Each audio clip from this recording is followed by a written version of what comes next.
Hey guys, in today's video I'm going to discuss how to harmonize your solos.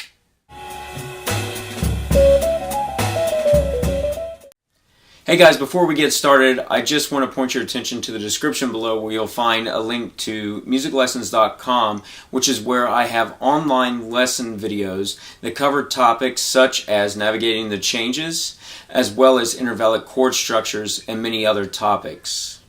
Now let's get started. Recently I was asked how I harmonize my solos. So what I'm going to do is show you one of the ways that I work on it, and this is in practice. So when you go out and perform, it's going to be a little bit different because you're interacting with the people around you and you want to keep the dialogue going. But in order to get some of these things into your head and under your fingers, what you have to do is create exercises, or at least that's what I do. So in order to apply this concept, I figured why not put it over a tune. And it just so happens recently I started bringing back a tune.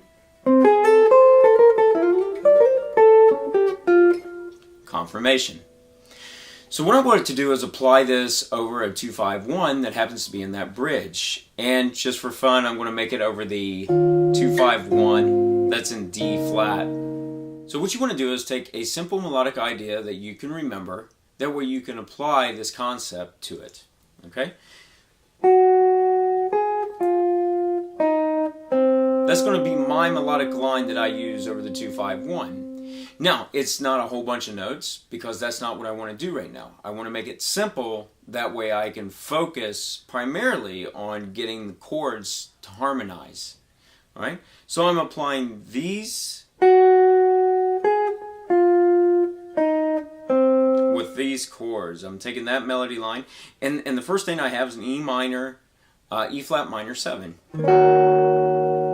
So I'm harmonizing the G flat, and I'm going to do an E flat minor 11 for the A flat, and then when I go to the F, I'm going to use an A13, A flat 13, make it a 7, and then a D flat major 7.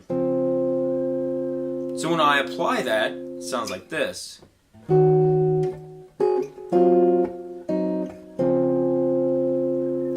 Now, you could easily relate this back to playing a line like from a melody, you know, harmonizing your melodies when you're playing those. It's a very similar idea. It's just you want to come up with maybe a handful of different ideas that you can try, right? So once again,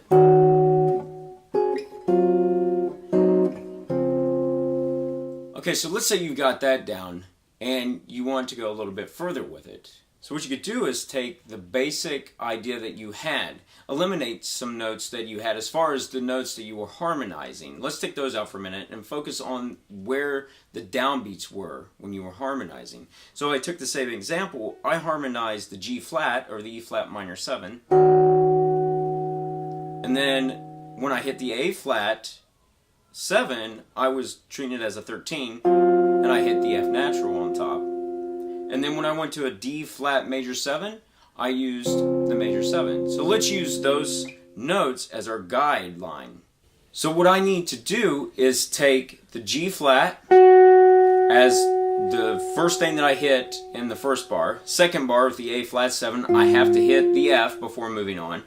And then in the last, on bar number 3, measure number 3, what I need to hit is the C for the D flat major 7. And then as far as notes in between that, that's all up for however you're feeling, whatever you want to improvise and play between those.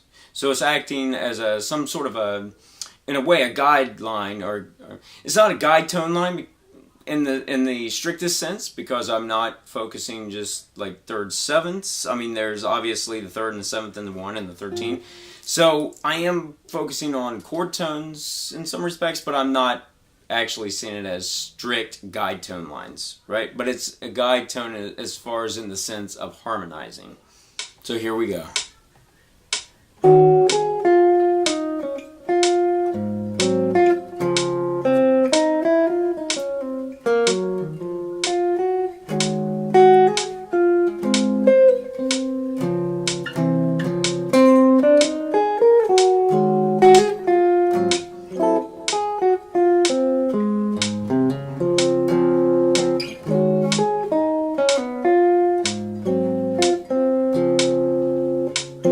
So I think that you get the point, and it may feel a bit repetitive, but if you have a specific intended line that you're trying to harmonize, then you can work on structuring some single note lines around it and getting your way back. Once again, this is not something that I'm saying that you should prep and memorize that and go take it out on a gig and play, but it's a way to work out some things. That way you're starting to hear it. And I encourage you to write out multiple lines. That way you have an idea of how you'd like to handle it. And also, don't forget that these notes, if they repeat in other places on the fretboard, depending on how low in the register you go, that you find voicings that will also accommodate that in other parts of the guitar. That way you're not playing a line and feeling like you have to all of a sudden jump to one part or the next, because that would be really inconvenient. Hey guys, thanks for watching. I hope that you found that useful and you apply that in your practice. Before you go though, don't forget to check the description below where you'll find a link to musiclessons.com where I have a variety of lesson videos available. And don't forget to subscribe. That way you'll know when next week's video is coming out, which is going to cover part 2 of how to harmonize your solo.